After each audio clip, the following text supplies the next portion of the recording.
보건당국이 의사들에게 환자 중 메르스 감염자가 없는지 주시하라고 권고했습니다. 지난 10일 링컨 터널에서 발생한 버스 추돌 사고의 부상자는 절반 이상이 한인으로 파악됐습니다. 뉴저지주의 한 유아원에서 아동을 학대하는 동영상이 뒤늦게 공개됐습니다. 한국인 전용 취업비자 법안이 다시 연방상원에 상정됐습니다. 뉴저지주가 중고등학생들의 등교 시간을 늦추는 방안을 본격적으로 추진하고 있습니다. 이상은 이 시각 주요 뉴스입니다. 여러분 안녕하십니까? KBN 뉴스입니다. 한국의 메르스 확산 공포에 미 보건당국도 주의를 기울이고 있습니다. 보건당국이 의사들에게 환자 중 메르스 감염자가 없는지 주시하라고 권고했습니다. 특히 호흡기 질환을 보이는 환자는 꼭 해외 여행 여부를 확인하라고 당부했습니다. 연방질병통제예방센터는 어제 의사들에게 만약 심각한 호흡기 질환을 보이는 환자가 있다면 최근 해외 여행을 했는지 여부를 의무적으로 물어봐야 한다고 권고했습니다. 특히 한국이나 중동 지역을 여행한 사람이 메르스 감염 의심 징후를 보일 경우 지체 없이 격리 조치하고 감염 여부를 진단하라고 지시했습니다.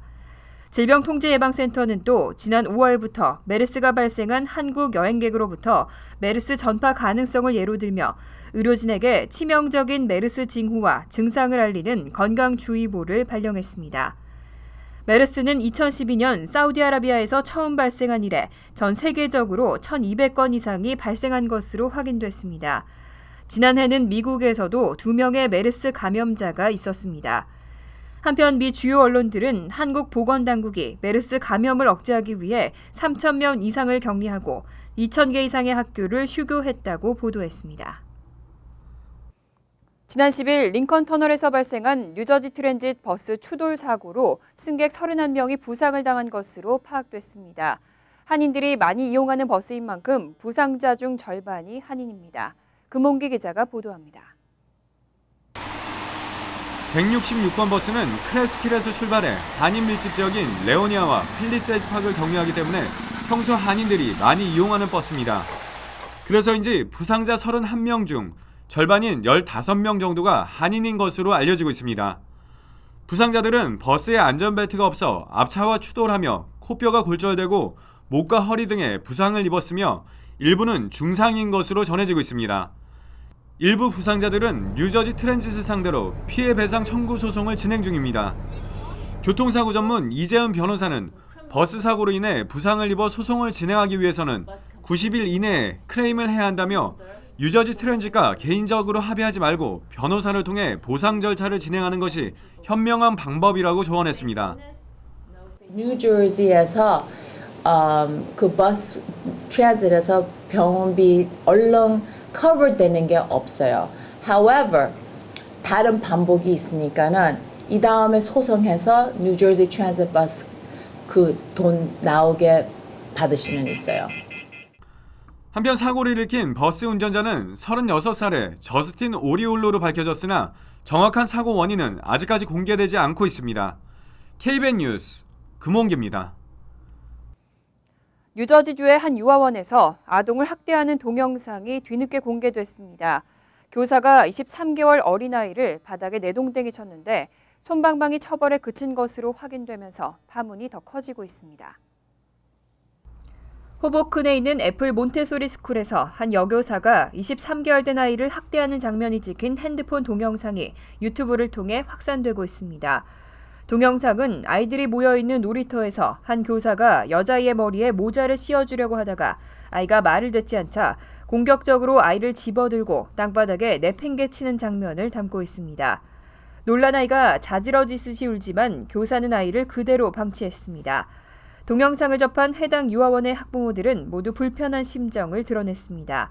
특히 아이의 아버지는 충격적이라며 사고가 있었다고 들었지만 이렇게 심각한 줄은 전혀 몰랐다고 밝혔습니다.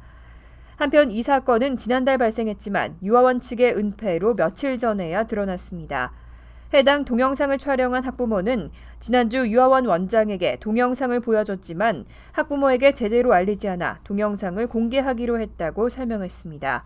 하지만 유아원 측이 해당 교사에게 30일 정직 처분만 내리면서 논란은 더욱 거세질 것으로 전망되고 있습니다. 한국인 전용 취업비자 법안이 다시 연방 상원에 상정됐습니다. 하원에도 같은 내용의 법안이 상정됐는데요. 30명이 넘는 의원이 공동 발의했지만 정작 법사위원장은 반대 입장을 보이고 있습니다. 지난해 법안 발의자였던 조니 아이잭슨 의원은 지난 10일 한국과의 동반자 법안을 다시 발의했습니다.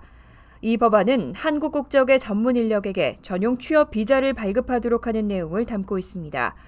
법안에는 마크 워너, 브라이언 샤츠 의원이 공동 발의자로 참여했습니다.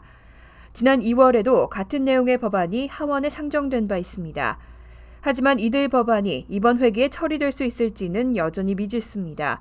하원 법안의 경우 현재 민주와 공화 등 초당적으로 30여 명의 의원이 공동 발의자로 참여하고 있지만 소관위원회인 법사위원회의 심의 통과조차도 불투명한 상황입니다.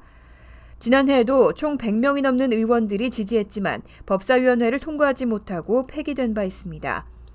법사위원회를 통과하려면 위원장인 밥 굿레이트 의원의 지지를 받아야 하지만 굿레이트 의원은 현재 이 법안에 반대 입장을 보이고 있습니다. 사당 오락은 이제 옛말인가 봅니다. 최근 전국적으로 청소년들에게 충분한 수면 시간을 보장해야 한다는 목소리가 커지고 있습니다. 뉴저지주에서도 본격적인 추진 작업이 시작됐습니다. 11일 뉴저지주 하원은 본회의를 열고 주 교육국에 등교시간 재검토를 의무화하는 법안을 만장일치로 통과시켰습니다. 지난해 12월 주 상원에서도 같은 내용의 법안이 통과된 바 있어 크리스 크리스티 주지사의 서명 절차만 남았습니다. 이 법이 발효되면 주 교육국은 등교 시간을 늦추는 데 따른 영향 등을 조사하고 주지사와 주의회에 보고해야 합니다. 법안을 상정한 리차드 코디 상원 의원은 이른 등교 시간으로 인해 성장기 청소년의 수면 시간이 충분하지 않고 이 때문에 신체적, 정신적 어려움을 겪는 사례가 많다고 지적했습니다. 이에 따라 등교 시간을 늦추는 것을 검토하는 개별 학군이 늘어나고 있습니다. 테너플라이 학군도 학생과 학부모, 교사와 교육위원 등으로 구성된 위원회를 만들고 수업 시작을 오전 8시 30분으로 늦추는 방안을 검토 중입니다. 또 현재 한 달에 하루만 수업을 늦게 시작하고 있는 리치필드 학군도 모든 수업일의 등교를 늦추는 것을 고려하고 있습니다. 정차하고 있는 스쿨버스를 추월하는 건 아이들의 안전을 위협하는 불법 행위입니다.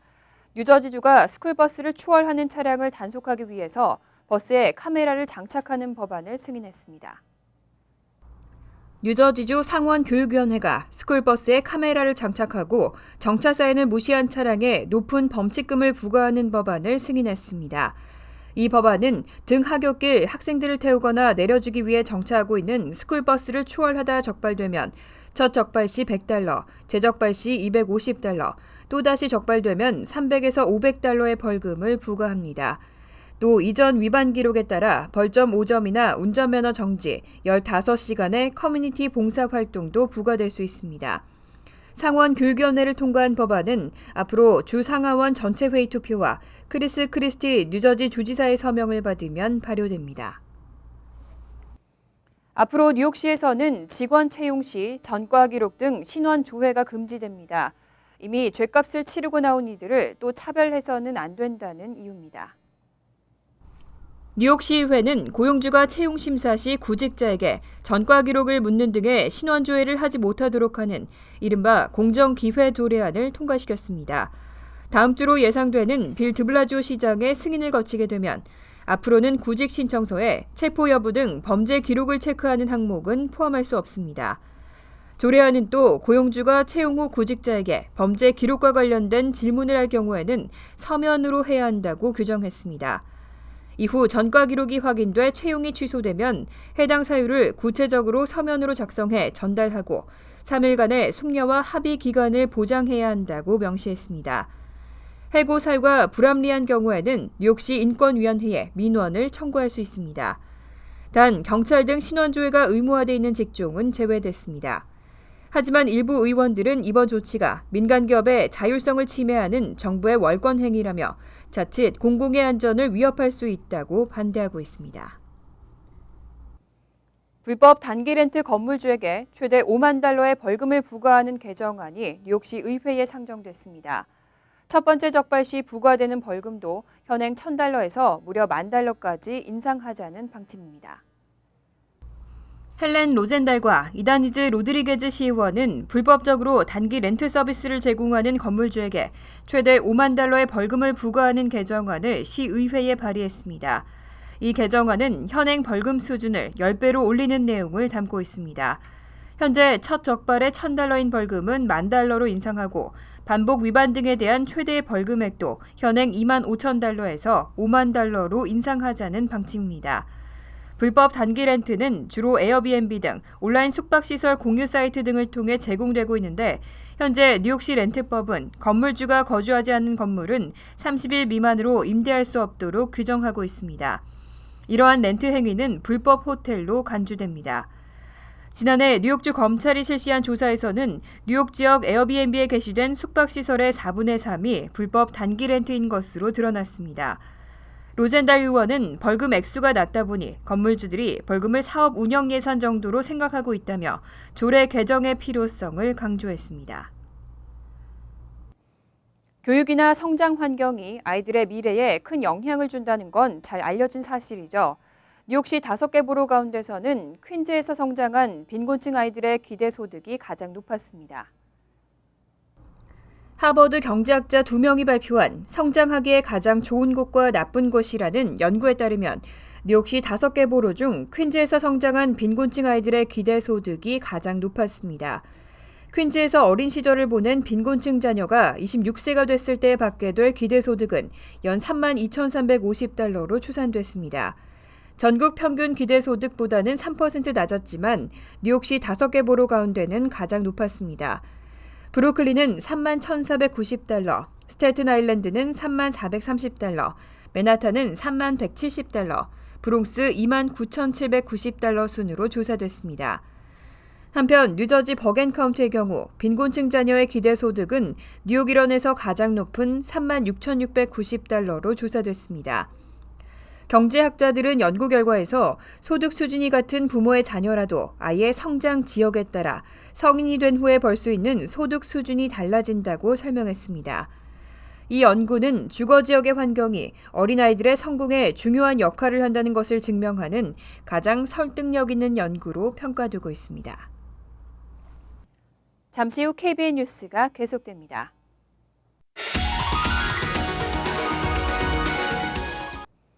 이어서 LA 지역 한인사회 소식입니다.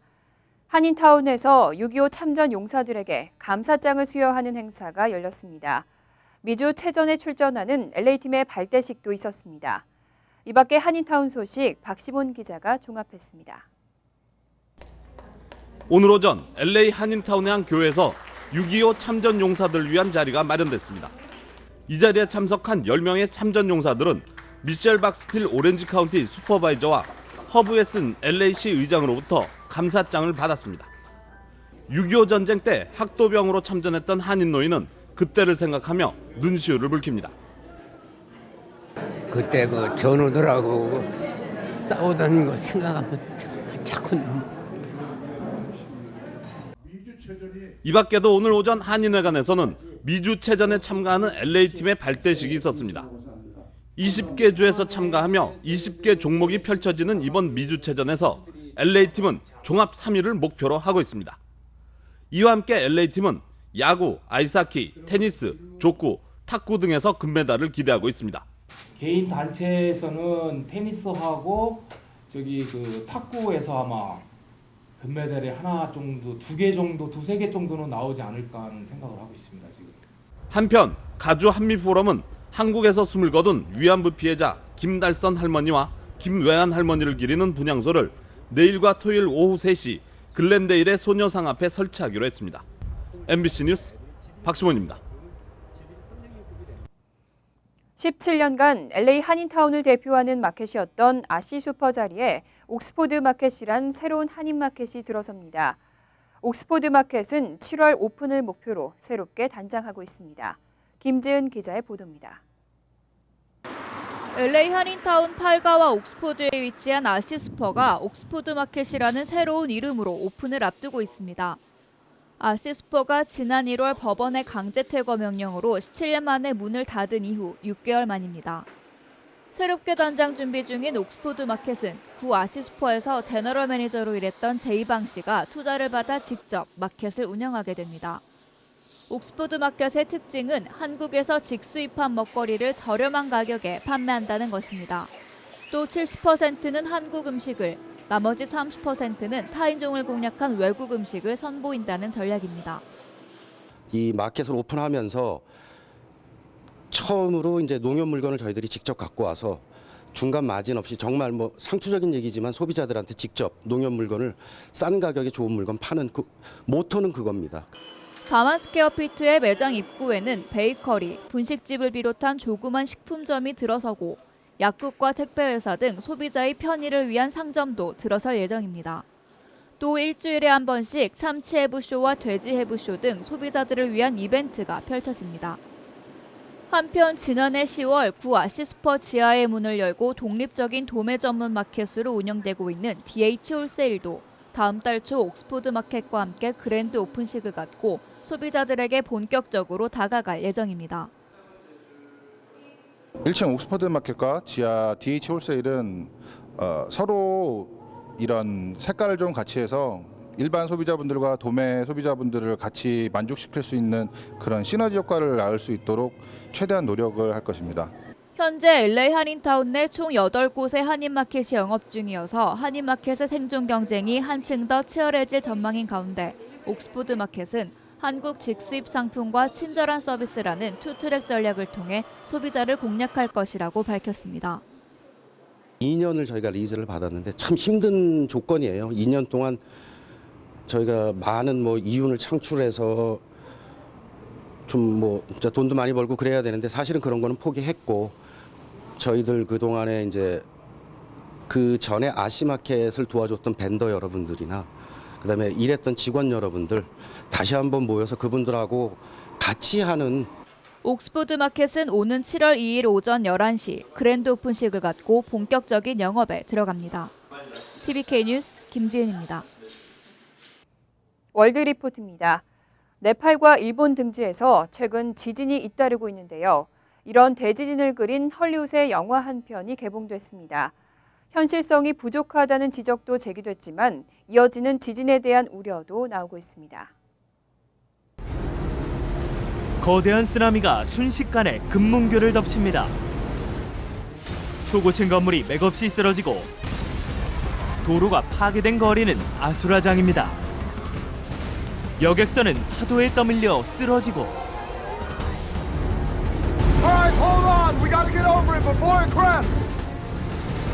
보트는 거센 파도에 힘없이 뒤집어집니다.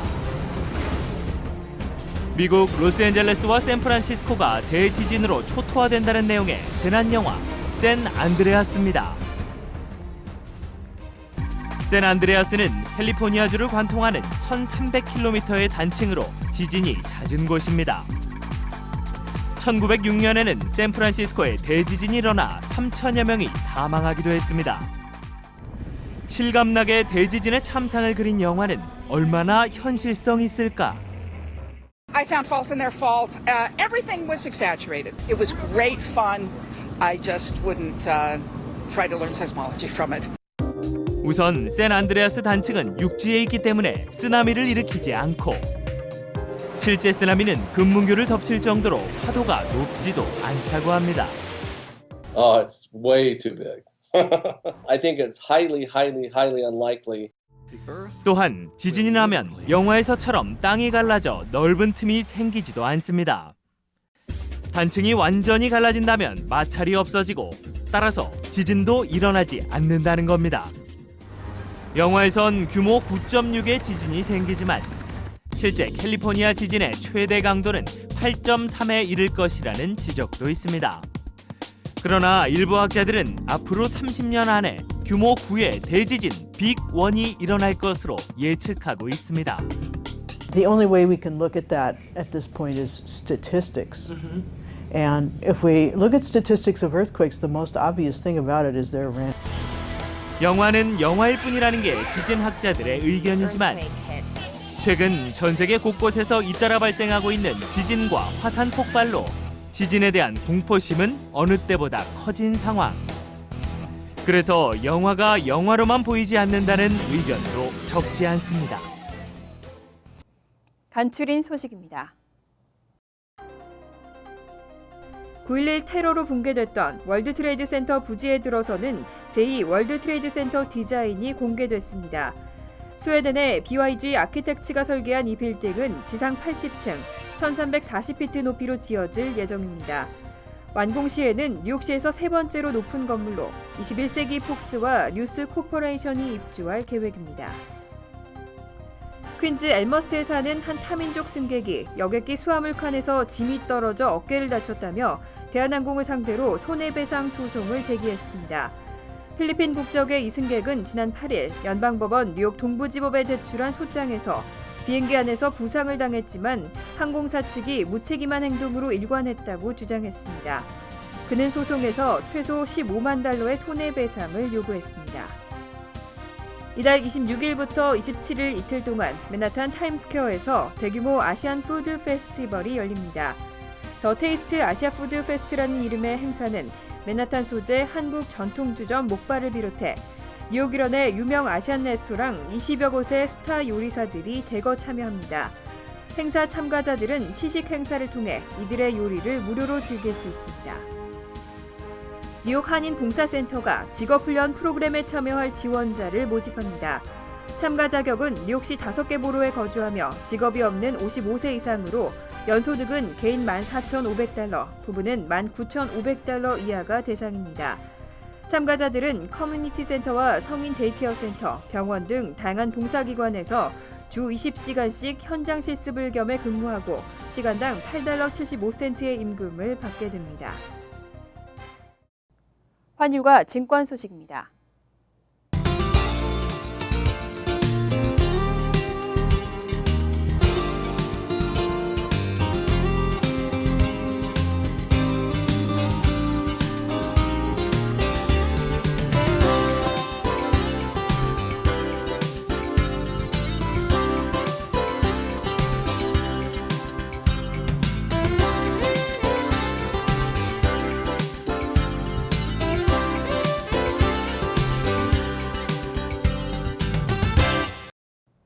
이어서 날씨입니다. 토요일은 덥고 습기 많은 가운데 가끔 천둥 번개와 함께 소나기가 오겠습니다. 낮 최고 기온은 88도, 섭씨 31도, 밤 최저 기온은 67도, 섭씨 19도로 예상됩니다. 일요일은 대체로 화창하겠습니다. 월요일은 선선한 날씨에 가끔씩 비가 오겠습니다. 이상으로 KBN 뉴스를 마칩니다. KBN과 함께 즐거운 저녁 되시기 바랍니다.